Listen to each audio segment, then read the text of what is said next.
He tossed a $50,000 check across the table like he was tipping a waiter. He told her she was simple. He told her she would be happier being nobody again. He did not even let her finish her sentence. If he had, he would have learned that the woman he just threw away was Hi, carrying it's so his good to child. see you. You But too. Vesper You look Caldwell did wonderful. not Thank scream. you. I'm so She excited. did not cry. Thưa các anh, doanh She số did quý trước not tăng beg. 15%. Rất tốt. She Chúng picked ta cần up lên kế that hoạch chuẩn bị pen tới. Vâng, and tôi đề xuất mở signed rộng her thị trường. name Đồng ý. in Phân tích rủi ro đi. silence. Then she walked out into the rain with nothing. No money, no home, no plan, just a baby in her belly and a rage so quiet it could burn a city down. 48 hours later, James Preston woke up to 47 missed calls. He grabbed his phone, clicked the first link, and his blood went cold. There on a grainy paparazzi video was the woman he had just discarded, walking up the steps of a $70 million private jet. And the man waiting for her at the top of those stairs was a ghost, a billionaire who had not been seen in public for a decade. James did not know it yet, but he had not just signed a divorce decree. He had signed his own destruction. This story is proof that silence is not weakness. It is a weapon. And the people who try to bury you always forget one thing. They are just planting seeds. If you have ever been told you are nothing, stay with me to the very end. This one is going to change how you see yourself. Now, before we begin, if stories like this hit you right in the heart, do me a quick favor. Tap that subscribe button and that little bell right next to it. It takes 1 second, it costs nothing, and it makes sure you never miss a story that might be exactly what you need to hear on a hard day. And if this one moves you, drop a comment. Tell me your story. I read every single one. Let us begin. The conference room at Whitmore and Associates smelled like leather and betrayal. That is not a metaphor. The chairs were Italian calfskin, the kind that cost more than a used car, and the betrayal was sitting at the head of the mahogany table in a bespoke navy suit from Savile Row, checking his Rolex for the third time in 60 seconds. James Preston looked like a man who had already won the lottery and was just waiting for someone to hand him the oversized check. He was 45 years old, handsome in the way that expensive grooming and arrogance can make any man handsome. And he radiated the kind of confidence that comes from never once being told no by anyone who mattered. Next to him sat his lawyer, a sharp-faced man named Gregson, who shuffled a stack of documents with the aggressive precision of a card dealer in a casino where the house always wins. Gregson charged $800 an hour. He was worth every penny if you were the one paying him. If you were on the other side of the table, he was a nightmare in a three-piece suit. And on the other side of the table sat Vesper. She looked small. That was the first thing anyone would notice. She looked small in the oversized leather chair, like a child sitting at the adults' table for the first time. She wore a simple, beige trench coat that had seen better days. Her dark hair was pulled back in a severe bun, exposing a neck that looked too fragile to hold up the weight of what was happening in this room. Her hands were clasped tightly in her lap. But here's what nobody in that room knew. Not James, not Gregson, not the receptionist who had offered her water with pity in her eyes. Nobody knew that Vesper Caldwell was 8 weeks pregnant. She had found out 11 days ago in the bathroom of the apartment she still technically shared with James, though he had not slept there in months. 2 pink lines on a pharmacy test that cost $6.99. She had sat on the cold tile floor and stared at those lines until they blurred, and she had known 2 things simultaneously. The first was that she was carrying a new life. The second was that the father of that life was about to throw her away like yesterday's newspaper. She had tried to tell him 3 times since then. Each time, James had been too busy, too distracted, too wrapped up in Lydia and her Instagram stories and her baby voice that called him Daddy, without a shred of irony. Vesper had swallowed the words, each time, like bitter medicine, and told herself she would find the right moment. This was not the right moment, but it was the last moment. Gregson cleared his throat. "Let us review the terms one final time," he said, his voice dripping with the kind of sympathy that was about as genuine as a $3 bill. "Mr. Preston retains the property on Mercer Island, the primary residence in Bellevue, and full ownership of Preston Dynamics. As per the prenuptial agreement, which we have successfully upheld, Mrs. Preston is entitled to a lump sum of $50,000. $50,000. 10 years of marriage, 10 years of building his company from the ground up, 10 years of writing the business plans, crafting the pitch decks, staying up until 3 in the morning to rework financial projections while James slept. And her payout was $50,000. That was $5,000 a year, less than minimum wage. In exchange," Gregson continued, "you waive all rights to future alimony, spousal support, and any claims on Mr. Preston's future earnings." He slid a pen across the polished table. It spun like a compass needle and stopped, pointing directly at Vesper. "It is a clean break, Vesper," James said. His voice was smooth and polished, like a stone that had been tumbled in a river of privilege until all the rough edges were gone. There was no trace in that voice of the man who had once promised to love her until death. "Honestly, it is generous given the circumstances." The circumstances were currently sitting in James's car in the parking garage downstairs, scrolling through Instagram and chewing gum. Her name was Lydia Marks. She was 24 years old. She had 160,000 followers and a talent for spending James's money with the enthusiasm of a child in a candy store. With her parents' credit card, she called herself an influencer. The only thing she influenced was James's bank account, and always in the downward direction. Vesper did not look up from the document. The words blurred. Irretrievable breakdown of marriage, waiver of rights, total separation. The language was clinical, designed to strip the emotion out of the most emotional moment of a person's life. Lawyers were good at that. They could describe a stabbing as an unauthorized penetration of the epidermis and bill you $400 for the sentence. She fought. She had to try. "I wrote the business plan that landed your first $10 million contract, James," she said, and her voice was steady, stronger than she expected. "I built the pitch deck for Series B. I worked 80-hour weeks for your company, and you paid me nothing. Not a salary, not equity, not even a thank you." Gregson cut her off with the precision of a surgeon. "The prenuptial agreement is clear, Mrs. Preston. Contributions of a domestic nature do not constitute grounds for additional compensation under the terms of the—" "I was not domestic," Vesper said, and the sharpness in her voice made both men blink. "I was your unpaid chief strategy officer." The room went quiet for a moment. James leaned forward. His cologne reached her across the table, the same Tom Ford that used to make her feel safe when he held her. Now it just smelled like expensive lies. "Sign the papers, Vesper. Do not embarrass yourself." Vesper took a breath. This was it, the last moment. She had to tell him now, or she would never tell him. "James, I need to tell you something." He cut her off, like she was a telemarketer, interrupting his dinner. "You have nothing left to say that I want to hear. Sign it." She closed her mouth. She looked down at her stomach, hidden under the shapeless trench coat. No one noticed. No one was looking. She was already invisible to them. She picked up the pen. Her hand did not tremble. That was the first odd thing, though James was too arrogant to notice. A woman losing her marriage usually shook. She usually cried. She usually screamed about the years she had wasted. But Vesper was silent. She pressed the pen to the paper. The scratch of the nib was the loudest sound in the room. She signed her name. Vesper Caldwell. She dropped his last name with the stroke of a pen.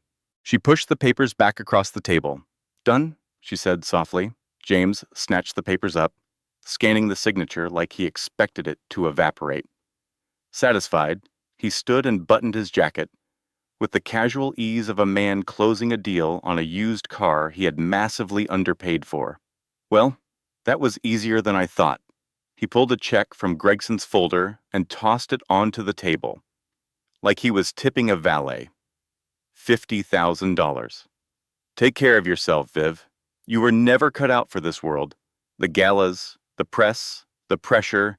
You are a simple girl. You will be happier being simple again. He turned his back on her to shake Gregson's hand. Two men congratulating each other on successfully disposing of a woman. Vesper stood up. She was trembling now. But not from weakness, from restraint. She looked at the check on the table. $50,000. The price tag James Preston had put on a decade of her life. She did not touch it. James? He paused at the door, looking back over his shoulder with the expression of a man who has already mentally left the room. What? If you want the check, pick it up. I do not want the money, she said. Her voice had changed. There was something in it that had not been there before, a resonance, a depth. Like a bell that had just been struck. Keep it. You are going to need it more than I will, James laughed. It was a barking, cruel sound. I am worth $40 million, Vesper. I think I will be fine. Goodbye, James. She walked past him. She walked past Gregson and his stack of papers. She walked past the receptionist, who looked at her with pity so thick you could spread it on toast. She stepped into the elevator and pressed the button for the lobby. As the doors closed, she saw James shake his head and heard him say to Gregson, Pride, she will be back begging for that check in a week. Put it in escrow. The elevator descended. Vesper was alone. She put both hands on her stomach and leaned her head against the cold metal wall. I tried to tell him, she whispered to the life inside her. He would not listen. So it is just us now. The doors opened. She walked out of the skyscraper and into the pouring Seattle rain. She did not open an umbrella because she did not own one. She let the water soak into her coat, washing away the scent of Tom Ford cologne that seemed to cling to her like a ghost. She did not hail a taxi because she could not afford one. She walked 3 blocks to the bus stop and sat on the cold metal bench and waited for the number 57 to Tacoma. Vesper Caldwell walked out of that building with nothing. No money, no home, no plan. But she was carrying 2 things James Preston did not know about. One was a baby. The other was a rage so quiet it could burn a city down. And what happened next would change everything. But that part of the story starts with a laundromat and ends with a billionaire's jet. Stay with me. The studio apartment in Tacoma was the kind of place that made you wonder if the landlord had ever actually seen the apartment himself, or if he had just described it to a blind contractor over a bad phone connection and hoped for the best. The walls were thin enough that Vesper could hear her neighbor's television, his arguments with his girlfriend, and occasionally, disturbingly, his dental hygiene routine. The carpet was a color that might have once been beige, but had evolved through years of neglect into something closer to existential despair. There was a mattress on the floor, a coffee maker that worked approximately half the time, and a window that looked out onto the parking lot of a tire shop. Rent was $850 a month. That ate through her $50,000 safety net faster than she wanted to think about, especially since she had not actually taken the $50,000. She had walked away from the check.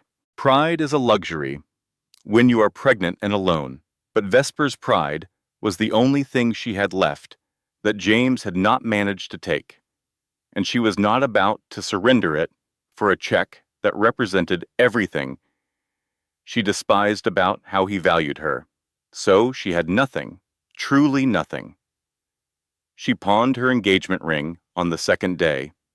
She walked into a pawn shop on Pacific Avenue, a place with bars on the windows and a man behind the counter who had clearly seen every form of human desperation and was no longer impressed by any of it.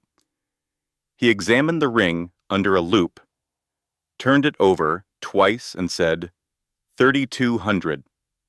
Vesper blinked. James told me it was worth $40,000. The pawnbroker looked at her with an expression that was not quite pity, but lived in the same neighborhood.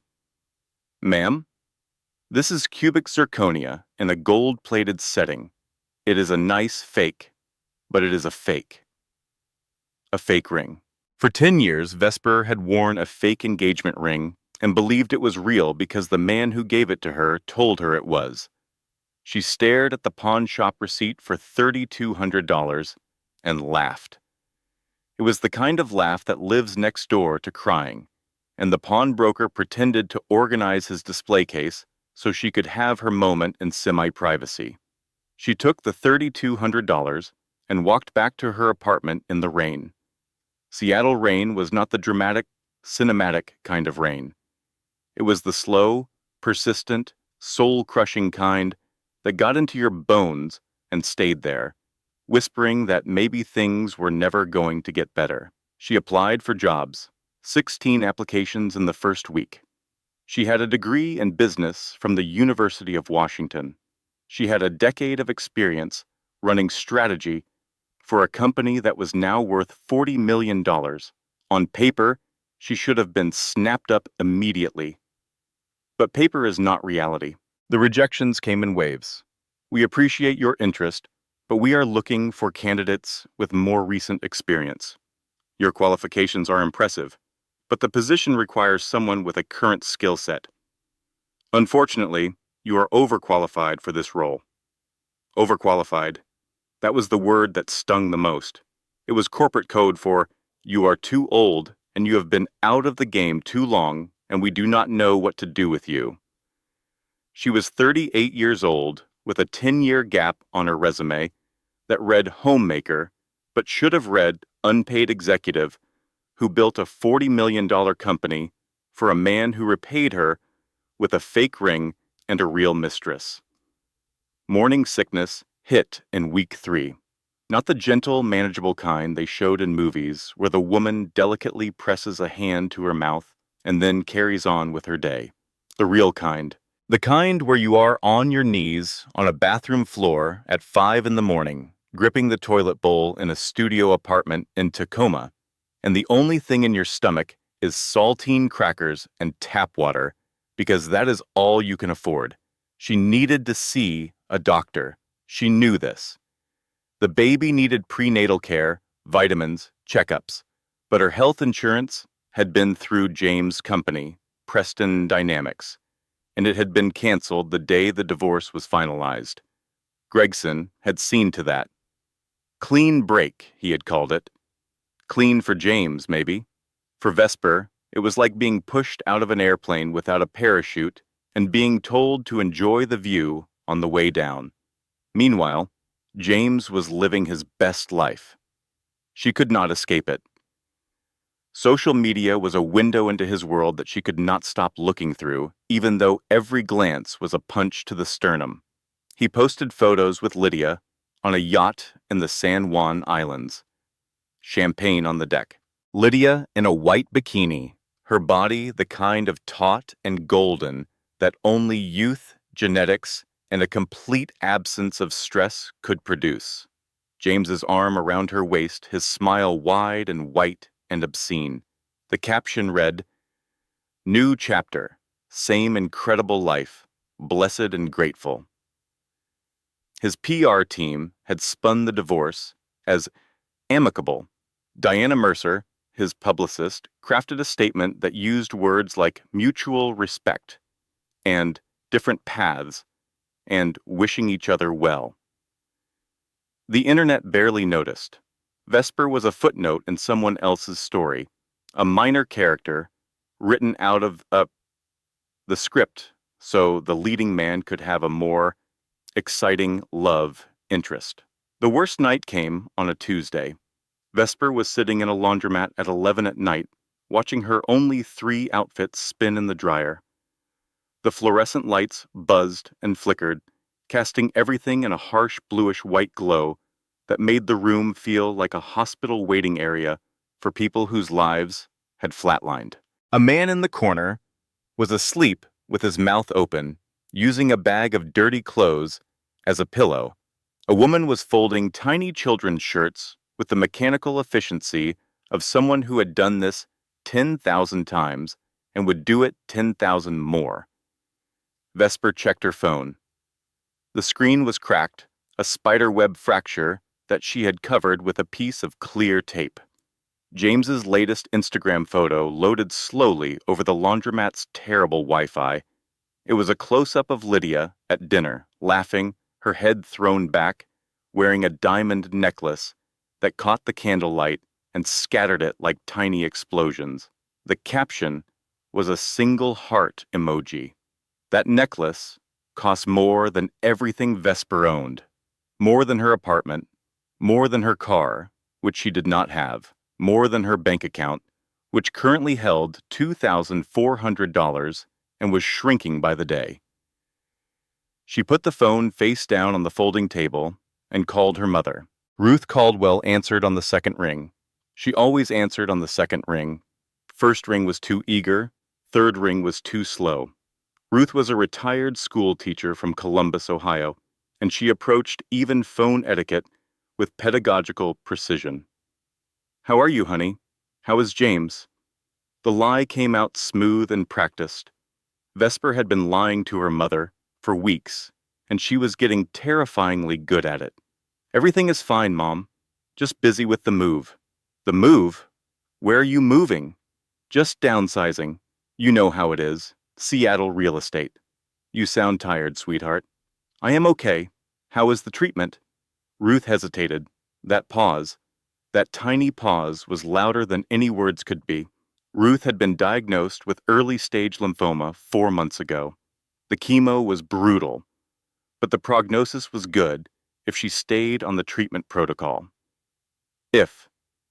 The if was made of money, insurance, copays, medication costs, transportation to the hospital. Ruth was on a fixed income from her teacher's pension, and the costs were eating her alive. "We can talk about that later," Ruth said, which was Ruth language for, "The bills are crushing me, but I will die before I burden my daughter. Mom, if you need anything." "I am fine, Vesper. Now tell me, are you eating properly?" "You always forget to eat when you are stressed." Vesper looked at the vending machine in the corner of the laundromat. She had eaten a sleeve of saltine crackers and half a banana for dinner. "I ate a big dinner, Mom. Do not worry about me. That is my job, honey. It has been my job since the day you were born. I am not retiring from that one."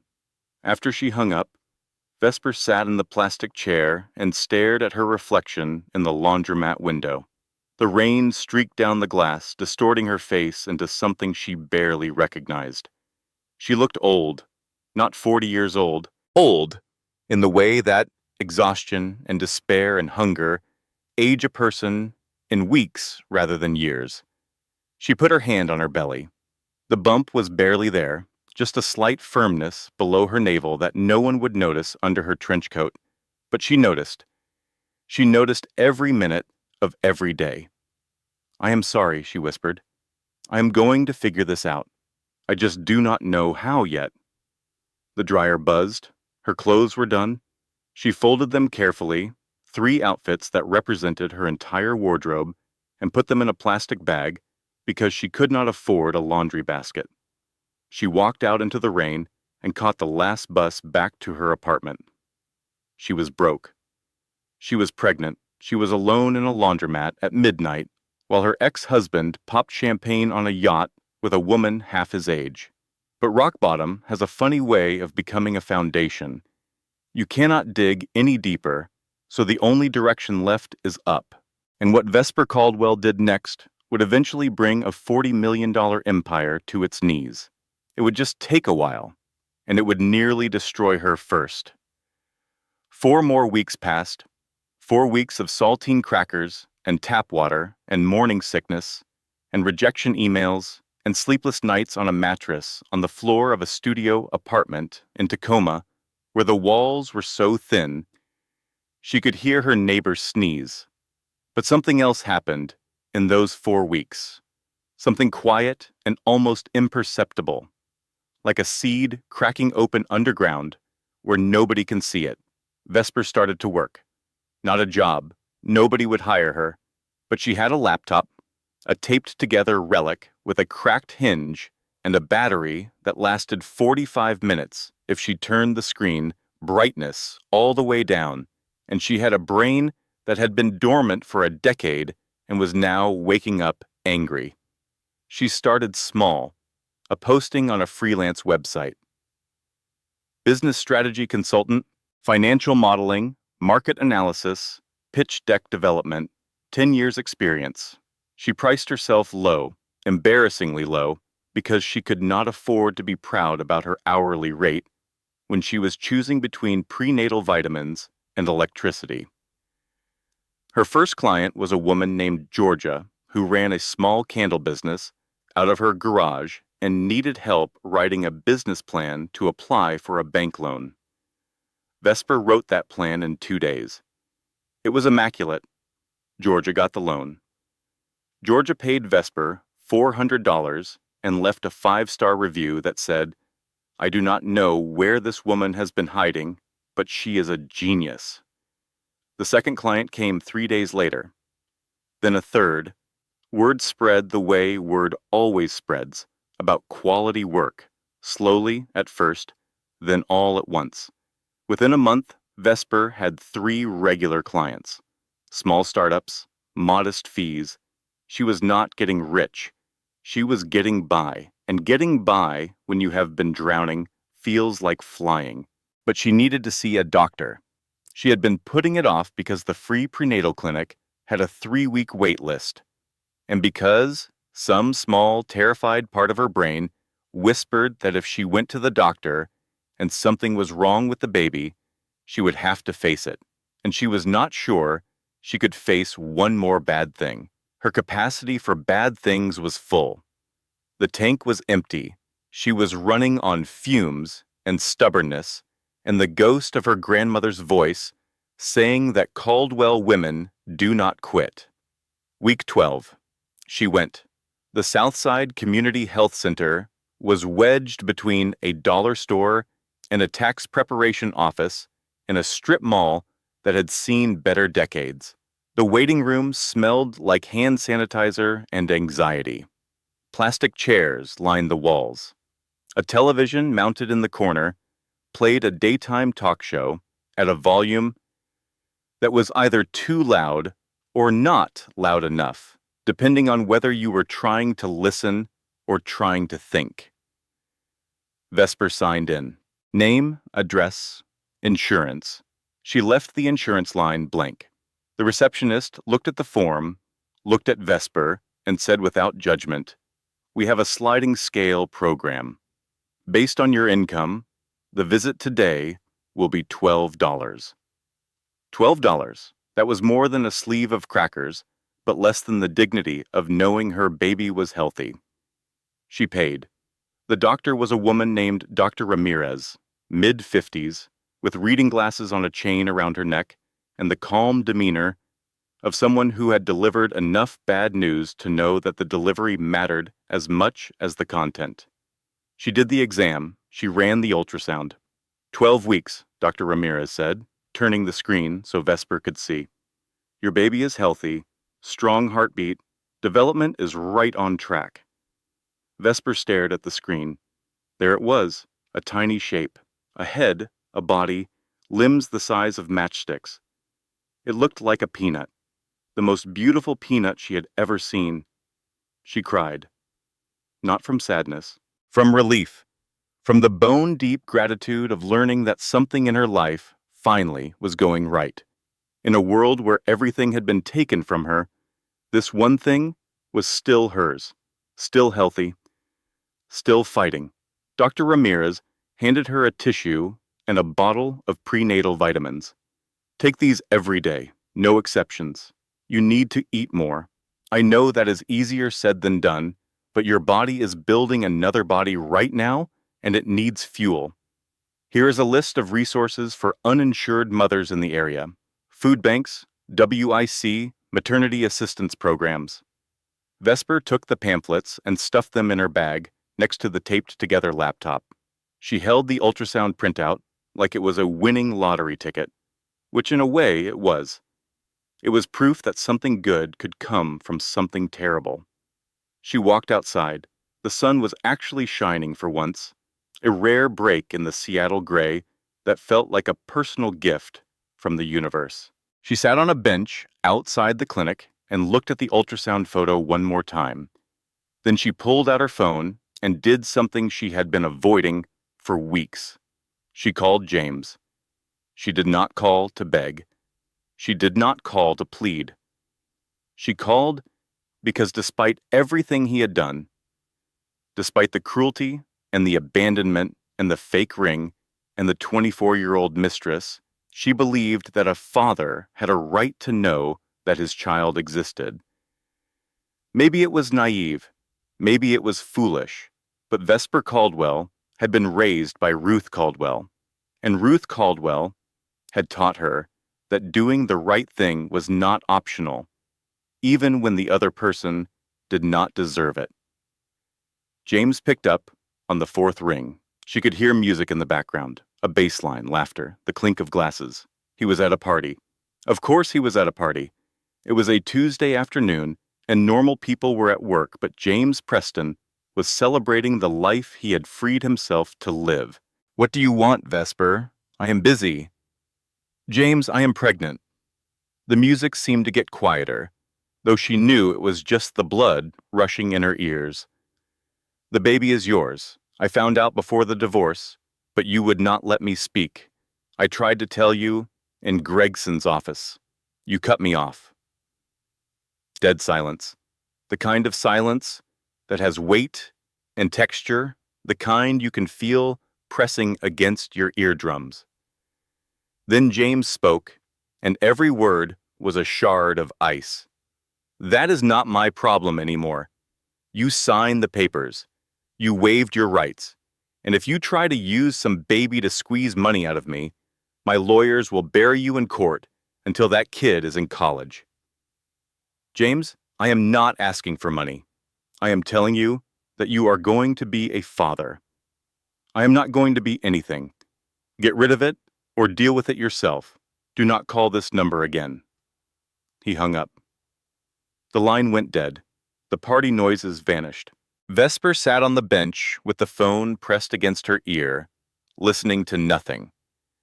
The dead tone ringing like a flat line. Get rid of it.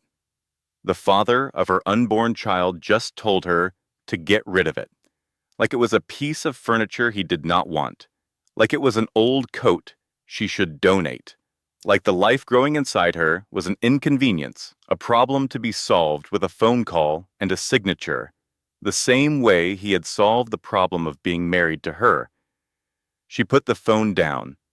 She looked at the ultrasound photo in her other hand, the peanut, the matchstick limbs, the strong heartbeat. She folded the photo carefully, precisely, and placed it in her wallet, right next to the pawn shop receipt for the fake engagement ring. The two documents sat side by side. One represented everything James had taken from her. The other represented everything he could never take. She stood up. She did not cry. She had cried in the laundromat. She had cried at the pawn shop. She had cried on the bathroom floor during morning sickness. She was done crying. The tears had been burned out of her by those 4 words, and something else had taken their place. Something cold and mechanical, like an engine turning over after a decade of rust. "Okay," she said to no one and everyone at the same time. "Okay." She walked to the bus stop and sat down to wait. She pulled out her laptop and opened it on her knees. The screen flickered. The battery was at 22%. She had maybe 30 minutes before it died. She did not waste a single one. She opened a browser and typed Preston Dynamics SEC filings. She started reading quarterly reports, annual statements, investor presentations. The language was dense, full of corporate jargon designed to sound impressive, while saying as little as possible. But Vesper had written most of these reports herself, back when she was James's invisible strategist, and she could read between the lines the way a musician reads between the notes. Something was wrong. The numbers did not add up. Revenue was up, but cash flow was down. The European expansion was projected to cost $300 million, but the funding sources were vague. There were references to strategic debt instruments and leveraged asset positions that sounded sophisticated but smelled like smoke. Where there is smoke, there is usually someone cooking the books. The bus came. She got on, laptop still open, scrolling through financial documents while the number 57 lurched through traffic. The driver gave her a look. She did not notice. She was hunting. James Preston told her to get rid of his own baby. He thought that would be the end of the conversation. He had no idea. It was the beginning of his destruction. Because Vesper Caldwell did not just have a baby inside her. She had a decade of strategic brilliance that he had told her was worthless. She had an analytical mind that could tear apart a balance sheet the way a surgeon tears apart a tumor, and she had just found a reason to use all of it. 3 days later, she called Marcus Webb. Marcus was her friend from the University of Washington. They had been study partners in their junior year, pulling all-nighters in the library, fueled by bad coffee and mutual ambition. Marcus was smart, but not brilliant, hardworking, but not gifted. When he was failing his CPA exam for the second time, his confidence shattered, and his money running out, Vesper had tutored him every night for 3 months. Flashcards at midnight, practice problems at 2 in the morning, pep talks at 4. He passed. He got his certification. He got a job at a mid-level accounting firm in Chicago. He built a career and a family, and he had told Vesper 100 times that he owed her everything. She had never collected on that debt. Until now. Marcus, it is Vesper. I need a favor. Ves, my God, I heard about the divorce. Are you okay? Where are you? I am fine. I need you to look at some financial filings for me. Preston Dynamics. Something is not right with their numbers. Marcus was quiet for a moment. You want me to look into your ex-husband's company? I want you to look at a publicly traded corporation that appears to be committing securities fraud. That is what you do, right? Forensic accounting? Ves, I do not know if this is a good idea. If James finds out... Marcus, he told me to get rid of our baby. Another silence, longer this time. What? I am pregnant. 12 weeks. He told me to get rid of it, or deal with it, myself. And now I am dealing with it myself. Are you going to help me or not? Marcus took a breath that she could hear across 2 time zones. Send me the filings. I will look tonight. She sent them. Marcus dug in. Nights, weekends, early mornings, before his wife and 2 kids woke up. He used his firm's databases, pulling public records and cross-referencing them with industry benchmarks and regulatory disclosures. He was good at his job. He was methodical and careful and precisely the kind of person you wanted looking at numbers that someone else was trying to hide. What he found made his hands shake. He called Vesper on a Tuesday night. She was sitting on her mattress, eating ramen, 5 months pregnant now, and wrapped in a blanket because she kept the thermostat at 62 degrees to save on the electric bill. Ves, this is bad. How bad? Preston Dynamics is a house of cards. James has been cooking the books for at least 3 years. The European expansion is not funded by organic revenue. It is funded by leveraged debt that he has been hiding in a fake subsidiary. There is a shell company called Meridian Solutions that exists only on paper. No employees, no office, no revenue. It is just a bucket where James dumps losses so they do not show up on the quarterly reports. Vesper closed her eyes. What else? He took a second mortgage on the Mercer Island property. But here's the thing. The property is listed as a company asset, not a personal asset. He used the company's property as collateral for a personal loan, $200,000. The money went to a jewelry store. He bought a diamond necklace. The necklace. The one Lydia was wearing in the Instagram photo. The one that sparkled like tiny explosion in the candlelight, while Vesper sat in a laundromat counting quarters. He bought his girlfriend a necklace with company money. With pension fund money, the institutional investors on his board, the pension funds, they have no idea their money is being used to finance his girlfriend's jewelry collection. If this comes out, it is not just embarrassing. It is criminal. Securities fraud, embezzlement, wire fraud if any of it crossed state lines, which it did. Vesper sat in the silence of her apartment. The ramen was getting cold. The baby moved, a gentle, rolling sensation that she had started feeling 2 weeks ago. Not a kick yet. More like a wave, like the baby was turning over in its sleep, dreaming whatever babies dream about when they do not yet know how cruel the world can be put in. She was holding a bomb, a 30-page forensic analysis that could blow James Preston's empire to pieces. The question was, what to do with it? The answer came to her not in a flash of inspiration, but in a slow, tired realization. She did not want revenge. She did not want to destroy James for the sake of destruction. She wanted 3 things. Child support, so her baby could eat, her mother's medical bills covered so Ruth could fight the lymphoma without choosing between chemo and groceries, and a formal acknowledgement that James Preston was the father of this child. That was it. 3 things. 3 completely reasonable things that any decent man would have offered voluntarily. But James was not a decent man, so Vesper would have to negotiate. She drafted a letter. She wrote it in the careful, measured language of someone who had spent a decade writing corporate communications for a man who took all the credit. She addressed it to Gregson. She laid out what she knew without revealing how she knew it. She offered a deal. Proper child support and medical coverage for her and the baby. Her mother's lymphoma treatment funded. A signed acknowledgement of paternity.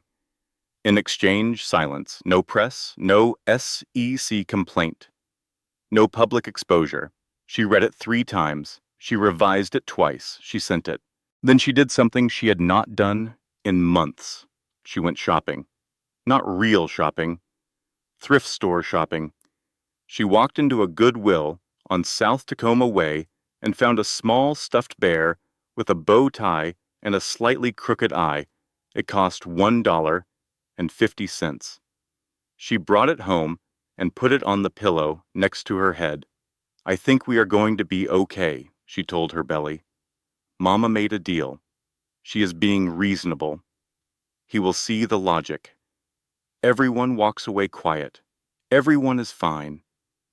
She fell asleep with her hand on her stomach, feeling the gentle waves of her baby moving, and for the first time in months, she did not set an alarm because she did not have to be afraid of tomorrow. She should have been. Vesper thought she was being reasonable.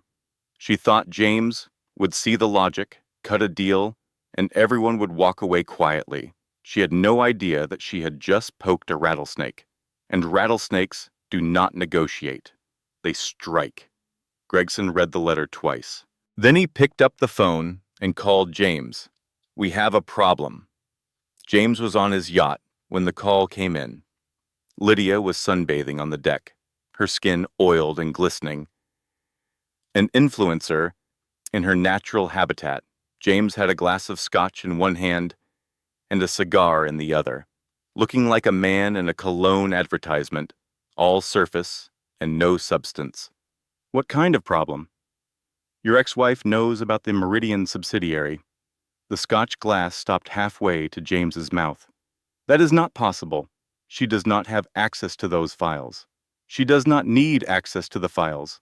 She has a forensic accountant, someone who can read the public filings and figure out what is behind them.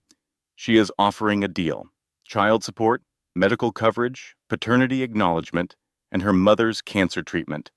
In exchange, she keeps quiet. She is bluffing. She is not bluffing, James. Her letter references specific transactions. The Mercer Island second mortgage. The jewelry purchase, she knows. James put the scotch down. His hand was steady, but his jaw was tight, the muscles working under the skin like he was chewing on something bitter. How much does she want? She is not asking for a lump sum.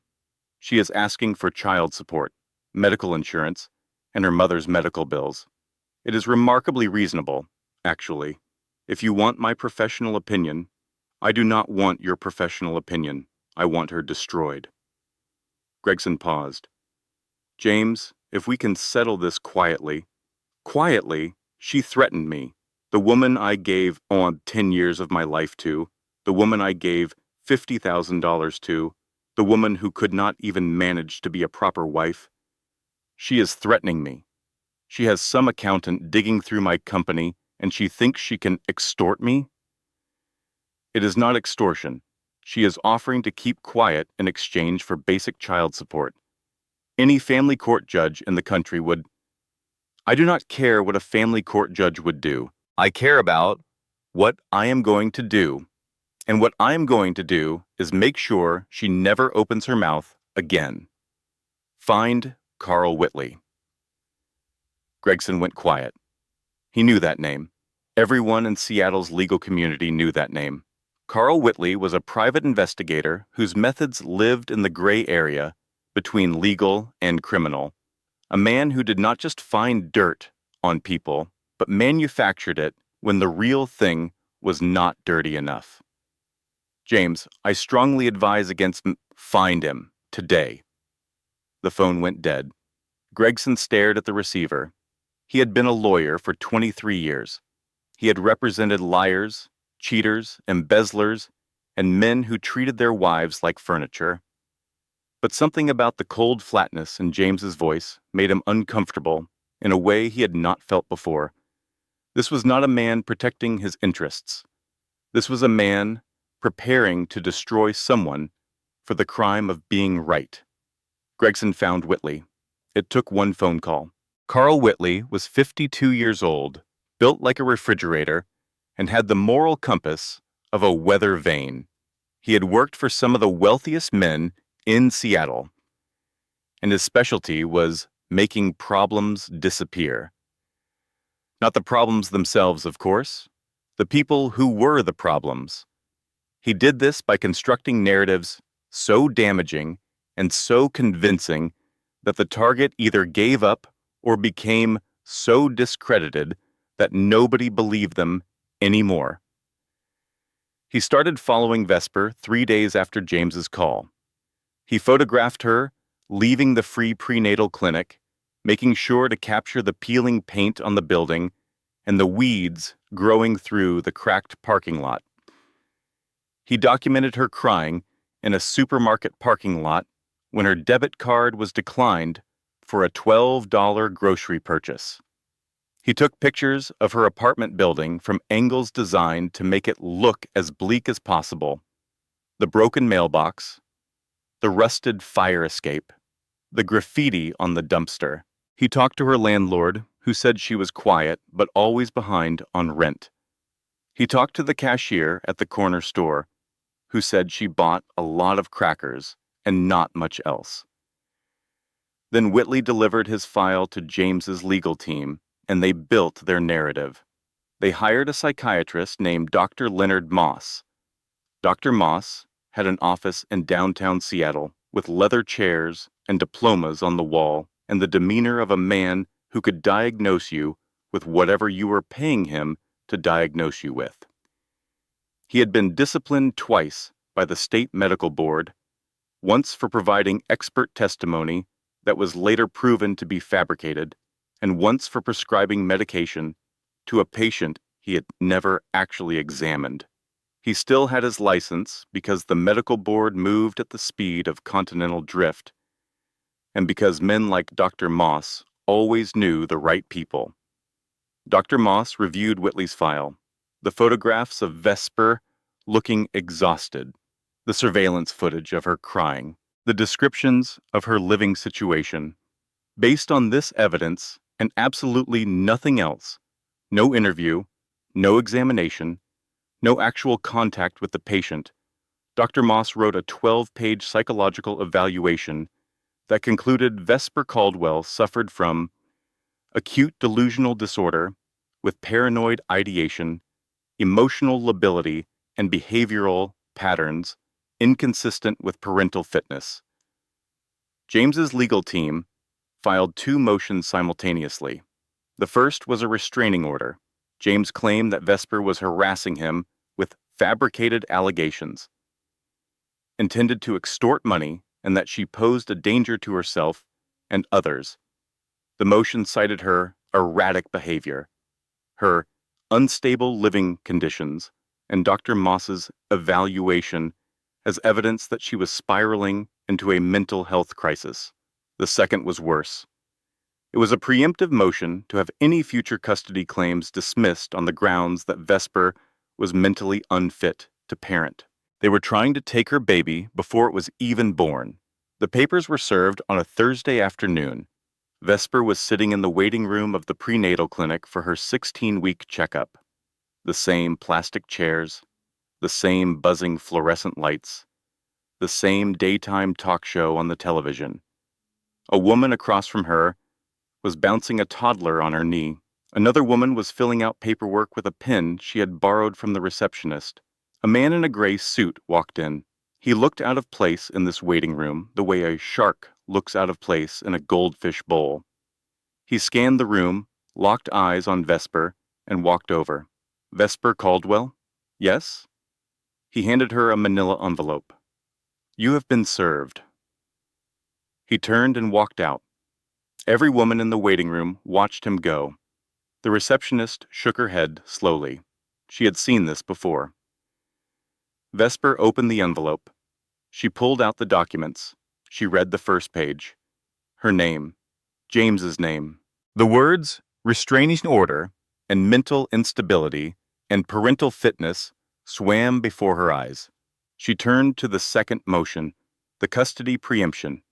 She read the words grounds for dismissal of any and all parental claims, and the room tilted. Her hands started shaking, not a little tremor, a full, uncontrollable shaking that made the papers rattle against each other. The ultrasound photo she had been carrying in the front pocket of her bag slipped out and fell onto the linoleum floor, landing face up. The peanut, the matchstick limbs, the woman next to her, the one with the toddler, picked it up and handed it back with a look of pure empathy.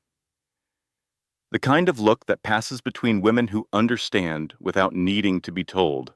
Thank you, Vesper whispered. She folded the court papers carefully, precisely, the way she did everything when she was trying to hold herself together. She placed them in her bag. She put the ultrasound photo back in its pocket. She sat through her appointment. Dr. Ramirez said the baby was growing well, healthy, strong. Vesper nodded and smiled and said all the right things. And when Dr. Ramirez asked if everything was okay at home, Vesper said, "Everything is fine." Then she walked outside. She sat on the bench, the same bench where she had called James and been told to get rid of the baby. The rain was falling again because this was Seattle, and the rain was as reliable as gravity. She put her hands on her belly. It was visibly round now, impossible to hide under the trench coat. Anyone who looked at her could see that she was pregnant, and anyone who looked closely could see that she was terrified. He is trying to take you from me, she said to her baby. He threw us away, and now he wants to take you. He does not want you, but he does not want me to have you either, because that is what he does. He takes things from people just because he can. She paused. The rain ran down her face, indistinguishable from tears.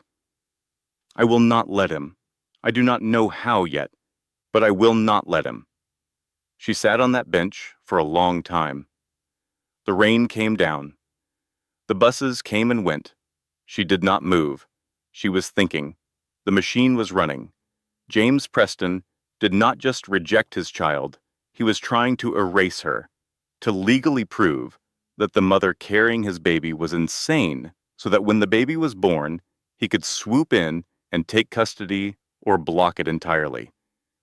Not because he wanted the child, because he wanted to punish Vesper for daring to fight back. And the worst part? In the American legal system, with enough money and the right lawyers, it almost works. Almost. But almost is not the same as always.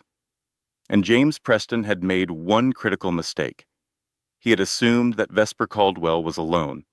She was not. She just did not know it yet. 2 days later, Vesper walked into the downtown Seattle Legal Aid Clinic. She arrived at 8 in the morning. The doors did not open until 9. She was first in line. The clinic was on the 6th floor of a building that smelled like carpet cleaner and desperation. The elevator was slow, the hallways were narrow, and every surface had the worn, exhausted look of a place where too many people needed help and not enough people were providing it. She waited 3 hours. She sat in a plastic chair with her bag on her lap and her hands on her belly and her jaw set in the expression of a woman who would wait 3 years if that is what it took. Other people came and went. A man who needed help with an eviction, a woman fighting for a protection order, a grandmother trying to get custody of her grandchildren. The parade of human suffering in a legal aid clinic would break your heart if you let it. But Vesper was done letting things break her. At 11:15, a door opened and a young woman appeared. She was short, dark-haired, with circles under her eyes that suggested she was intimately acquainted with the 3 in the morning side of every day. She wore a blazer that looked like it came from the same Goodwill where Vesper shopped, and she carried a stack of files thick enough to use as a weapon. Vesper Caldwell. I am Priya Vasquez. Come on back. Priya's office was a closet with a desk. That is not an exaggeration. It had literally been a storage closet before someone put a desk in it and called it an office. There were no windows. The lighting was a single, overhead fluorescent that hummed at a frequency designed to cause migraines. Priya had 40 active cases, earned $52,000 a year, and had not taken a vacation in 14 months. She read James's filings in silence, while Vesper sat and waited and tried not to watch the clock. Priya put down the last page and looked at Vesper. This is aggressive, but beatable. The psychiatrist, Dr. Moss, he has been sanctioned before. His evaluation is garbage. He never met you, never examined you, never even spoke to you on the phone. He wrote a 12-page diagnosis based on photographs of you looking tired, which, no offense, every pregnant woman in America looks tired. But the custody preemption is dangerous. If a judge buys their narrative before the baby is born, even temporarily, it sets a precedent. You would be fighting uphill for years. It would drain every dollar you have and every dollar you do not have. So what do I need? You need to prove his motive. If we can show the judge that James is not attacking you because he is concerned about your mental health, but because he is trying to prevent you from exposing his financial crimes, the whole thing collapses. His legal strategy only works if you look crazy. If we prove you are right, you do not look crazy anymore. You look like a whistleblower. I have evidence, a forensic analysis. My friend Marcus, Then get him to sign an affidavit. We get that affidavit in front of a judge, and James's restraining order falls apart like a cheap umbrella in a hurricane. Vesper nodded. She felt something she had not felt in weeks. Not hope. Exactly. Hope was too bright a word for this feeling. It was more like a pilot light being lit in a dark room. Small, flickering, easily extinguished, but warm. Priya. Yes. I cannot pay you. Priya smiled for the first time. It was a tired smile. The smile of a woman who had heard those exact words from 100 clients and would hear them from 100 more. That is literally why this office exists. I get paid whether you can pay me or not. So let us stop talking about money and start talking about how we are going to beat this guy. Vesper had a mother who believed in her, a lawyer who would fight for free, and evidence that could bring down a $40 million company. She thought she finally had enough, but she did not know that James had already found her weak spot, and he was about to rip it apart. The forensic analysis took 3 more weeks to finalize. Marcus worked nights and weekends, cross-referencing public records with industry data, tracing transactions through shell companies, and building a document so thorough and so damning that any SEC investigator would have wept with joy at the sight of it. 30 pages, single-spaced, every fraudulent entry highlighted, every hidden transfer mapped, every fake subsidiary exposed. The Meridian Solutions Shell Company, the second mortgage on Mercer Island disguised as a company asset. The $200,000 personal loan used to buy Lydia's diamond necklace with pension fund money. The fabricated revenue projections for the European expansion, the cooked books going back 3 years. Marcus called Vesper on a Thursday night to review the final document. It is bulletproof, Ves. I have triple-checked every number. If you file this with the SEC, they will open an investigation within a week. James will not be able to hide. And you will sign an affidavit? Marcus hesitated. It was a tiny hesitation, barely a heartbeat. Of course. Send me the draft. But here is what Vesper did not know, and what Marcus was too ashamed to tell her. To access some of the data he needed, Marcus had used his firm's proprietary database in ways that were not strictly authorized. He had logged into financial systems using his corporate credentials to pull records that he was not technically cleared to see. In his firm's employee handbook, this was a violation of the acceptable use policy. In a federal courtroom, with the right prosecutor, this could be construed as unauthorized access to protected financial systems, a felony. Up to 5 years in federal prison. Marcus told himself it was a gray area.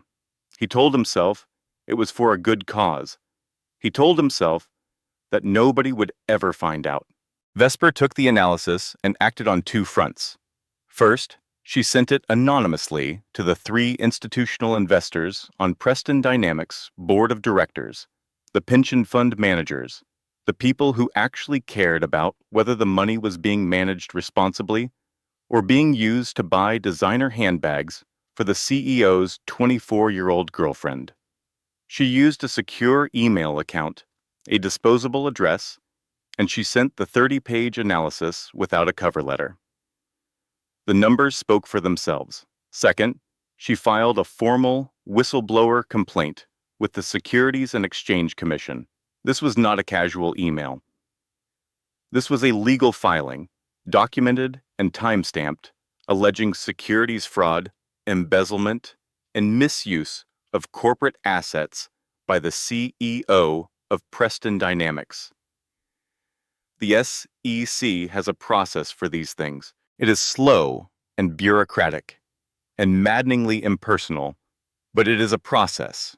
And once you are in the process, you are in the system, and the system, for all its flaws, is very hard to stop once it starts moving.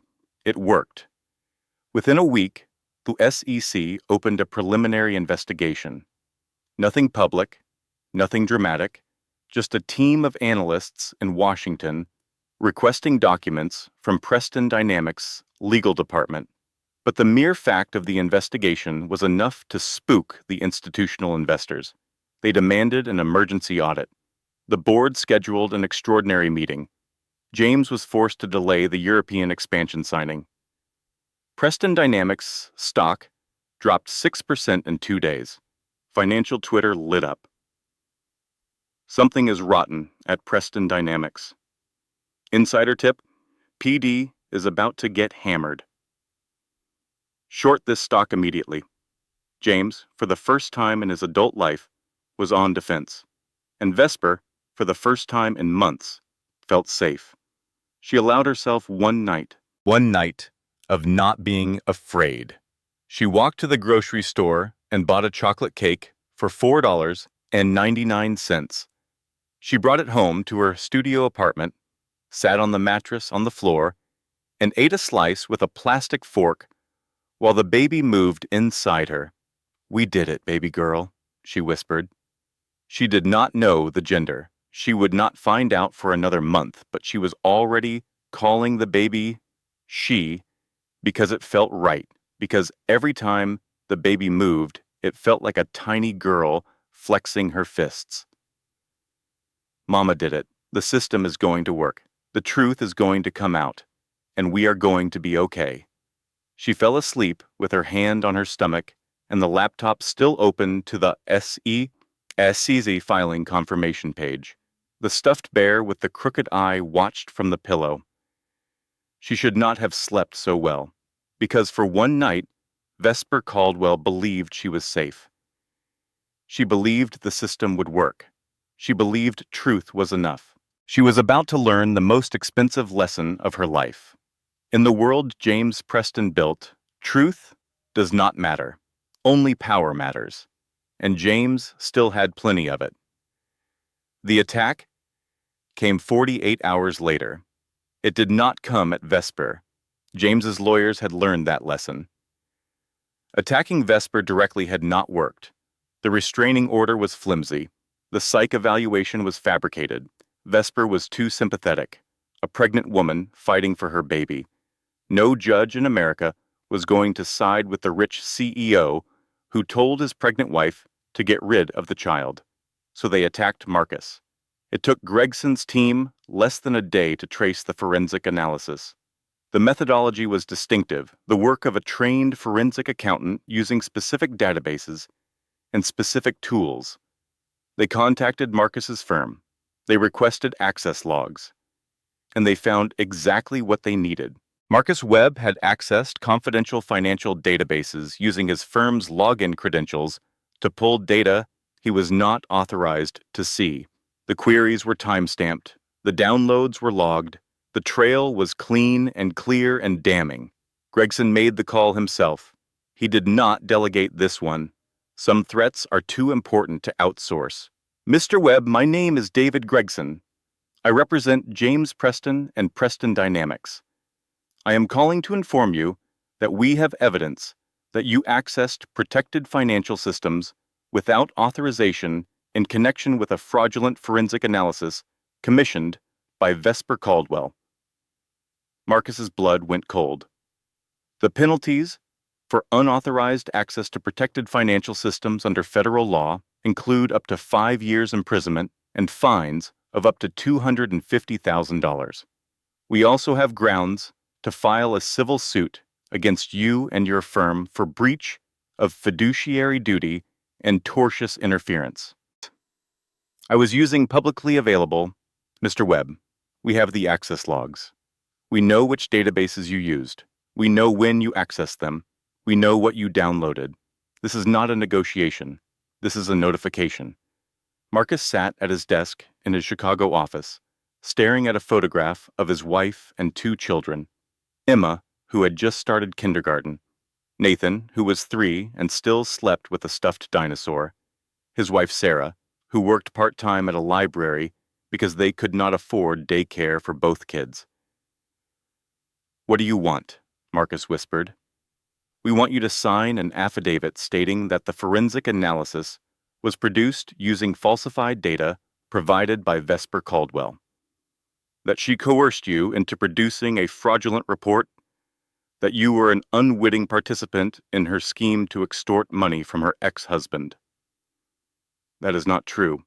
Truth is a luxury, Mr. Webb, one that men with children in kindergarten cannot always afford. Sign the affidavit and the criminal referral disappears. Refuse, and we file with the FBI tomorrow morning. Marcus stared at the phone for a long time after Gregson hung up. He looked at the photograph of his children. He looked at the forensic analysis on his screen. He looked at the ceiling and the walls and the door, as if searching for an exit that did not exist. Then he called Vesper. It was midnight. She answered on the first ring because pregnant women in crisis do not sleep deeply, and the phone was never far from her hand. Ves? His voice was cracked. She knew that sound.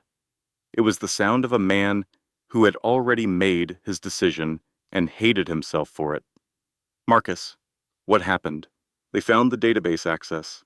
They know I used my firm's credentials to pull the data. It is a federal charge, Ves. Unauthorized access, up to 5 years. Marcus, you did not do anything wrong. The data was, I accessed systems I was not authorized to access. You know I did, and they know it. They have everything. The timestamps, the downloads, everything. We can fight it. Priya says, I have 2 kids, Vesper. Emma just started kindergarten. She comes home every day and tells me about the letter of the day and the song she learned and the friend she made who has the same shoes as her. I cannot go to prison. I cannot be the father who went to prison. Long pause, the kind of pause that stretches like a rubber band until it snaps. I am sorry, Ves. I signed their affidavit this morning. Marcus, I told them you gave me falsified data. I told them you coerced me into producing a fraudulent report. That is a lie. I know. You know what this means for me? I know what it means, and I am sorry. I am so sorry. But I have my own family to protect, and I cannot. I just cannot. He was crying. She could hear it. The wet, ragged breathing of a man being pulled apart by his own weakness. Marcus, I understand. You do? No. But I am saying it because I do not have the energy to hate you right now. She hung up. Vesper sat in the dark apartment. The chocolate cake from 2 nights ago was still on the counter, half eaten, the frosting hardening. The laptop screen glowed with the SEC filing confirmation, which was now worthless because her only witness had just testified that she was a liar. The dominoes fell fast. Without Marcus's corroborating testimony, the SEC investigation stalled. The agency did not have the resources to pursue a case where the primary evidence had been recanted by the person who produced it. The investigation was not closed, but it was shelved, which in government language means the same thing. James's lawyers moved next. They filed a defamation suit against Vesper personally. $10 million.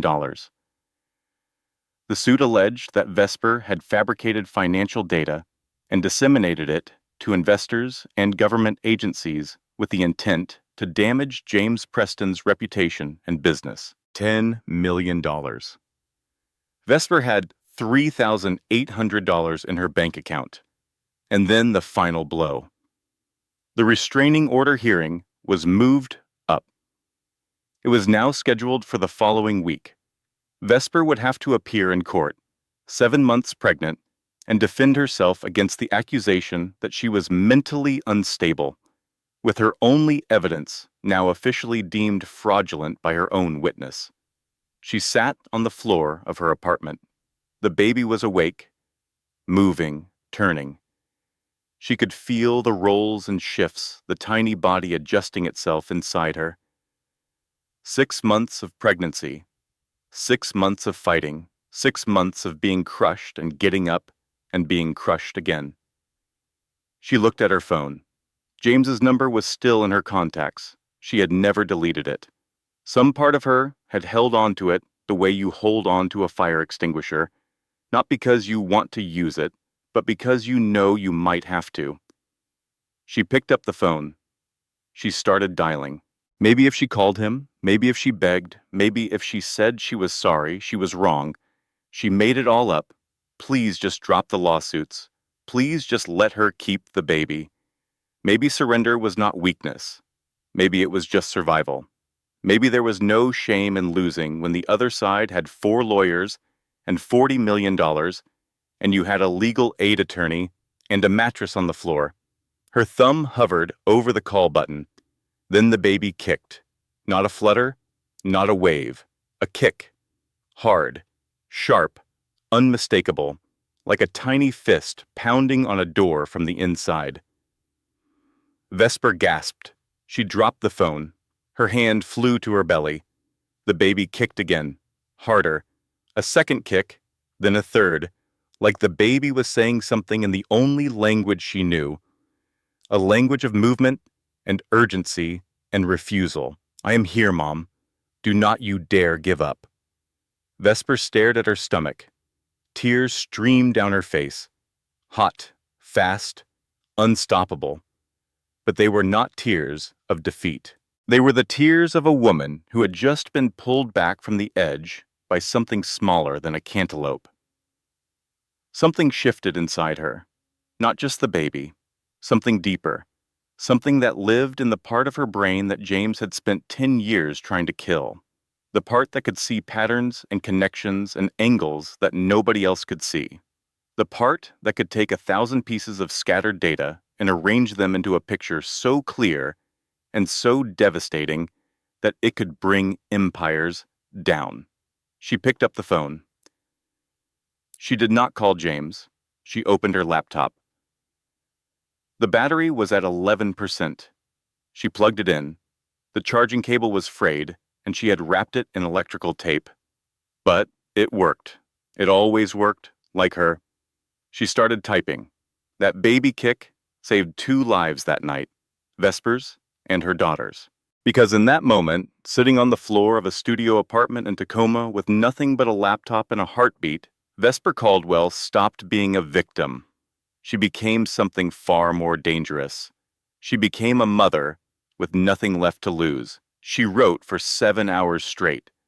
The laptop hummed on the floor next to the mattress. The charger glowed orange, fighting to keep the battery alive.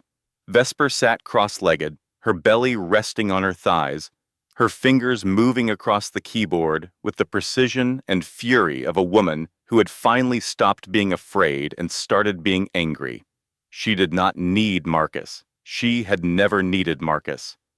What she needed Marcus for was corroboration, a second pair of expert eyes to validate what she already knew. But the analysis itself, the real work, that had always been hers. Marcus had used fancy databases and proprietary tools, but Vesper had something more powerful. She had 10 years of institutional knowledge. She had sat in the room when James made the decisions. She had written the reports that disguised those decisions. She knew where everybody was buried because she had dug most of the graves herself, and now she was going to dig them all back up. She started from scratch. No databases, no proprietary tools, nothing that could be challenged on procedural grounds.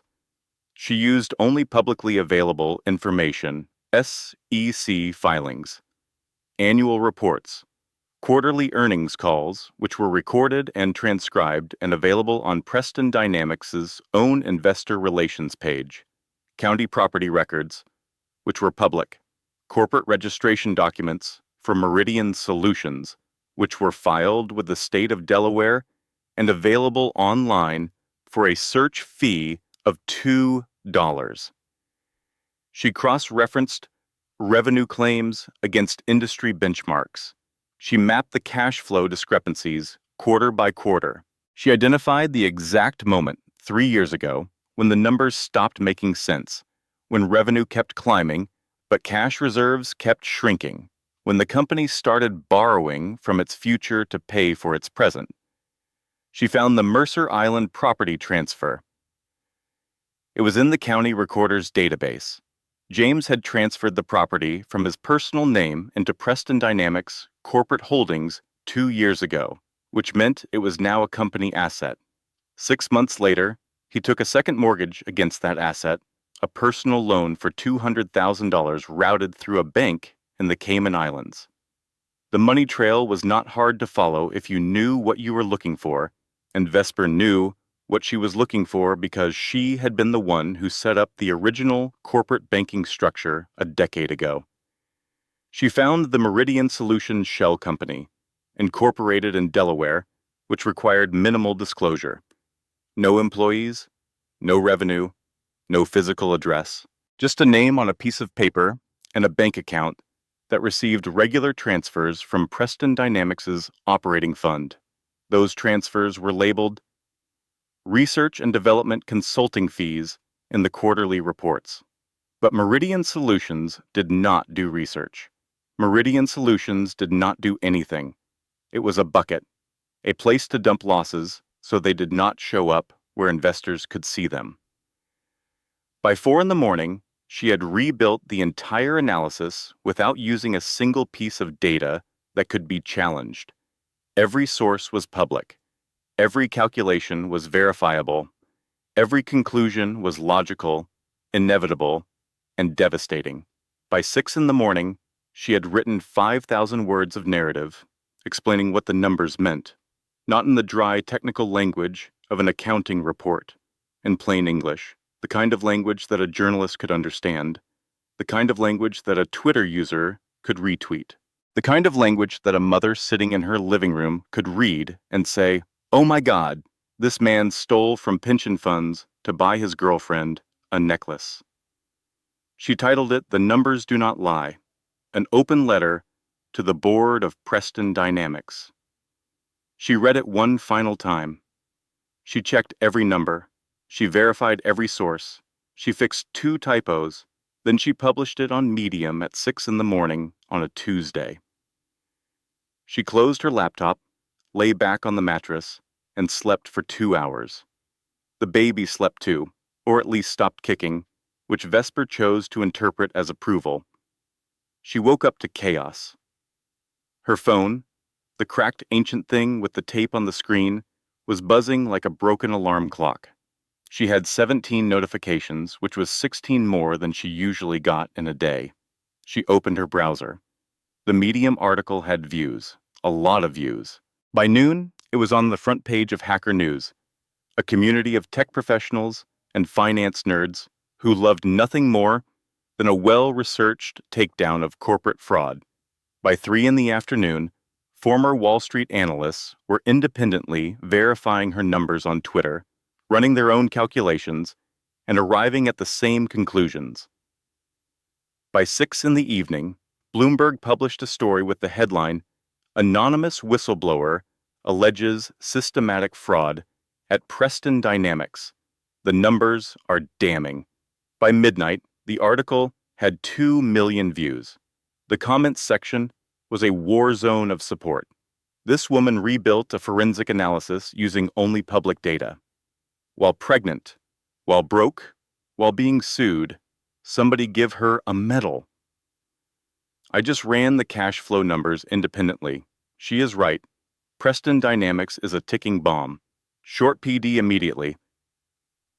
This company is going to zero. Who is Vesper Caldwell? Because I want to hire her.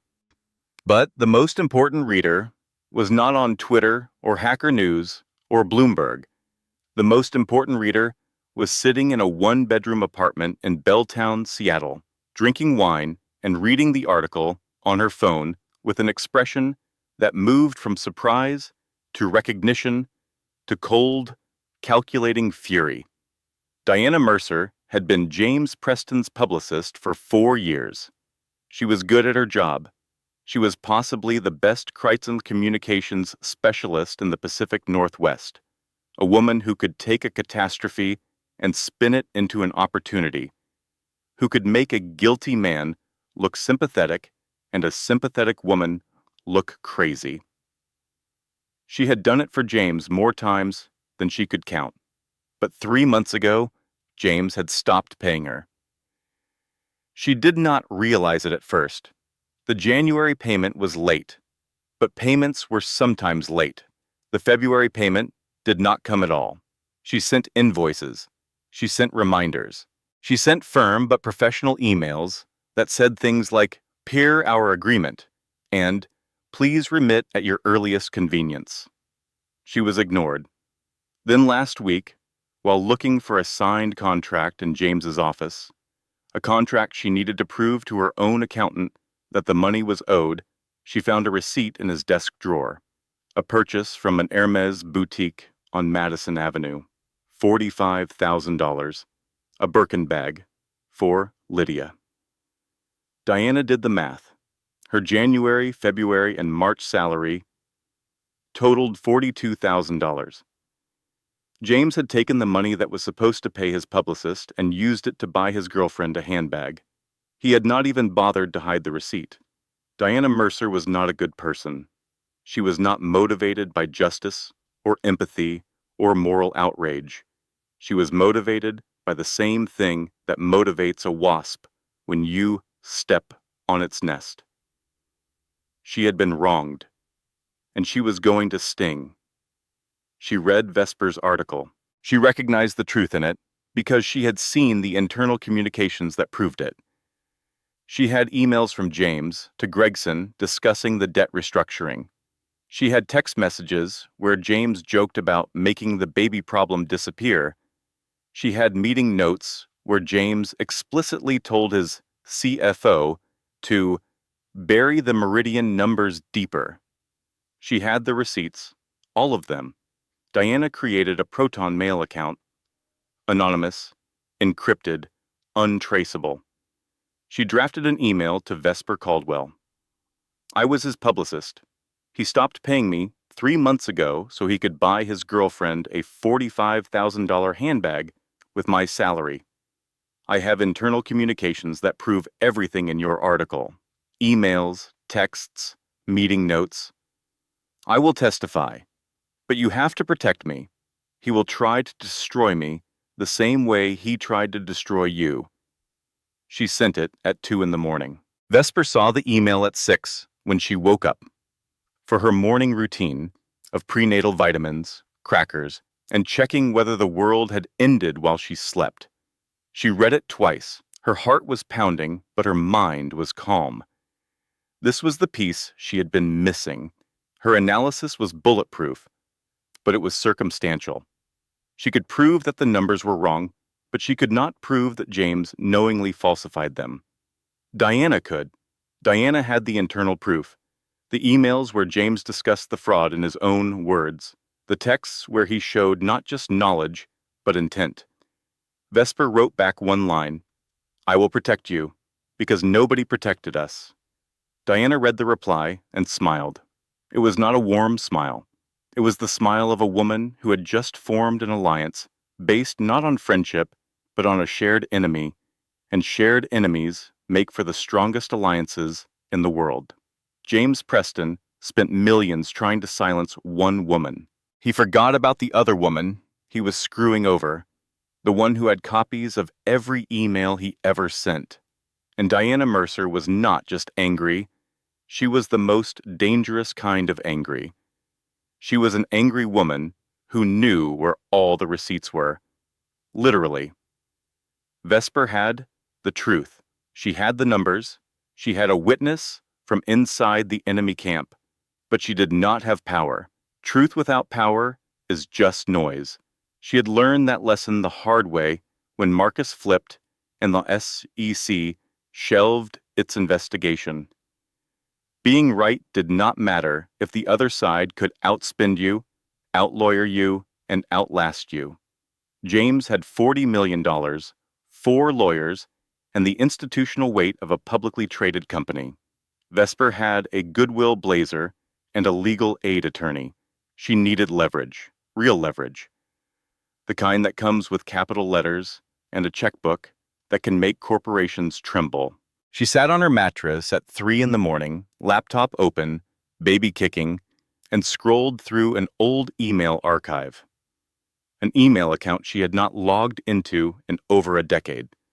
From a time before James, before the marriage, before the slow erasure of everything she used to be. She found what she was looking for in a folder labeled Roth Capital 2013.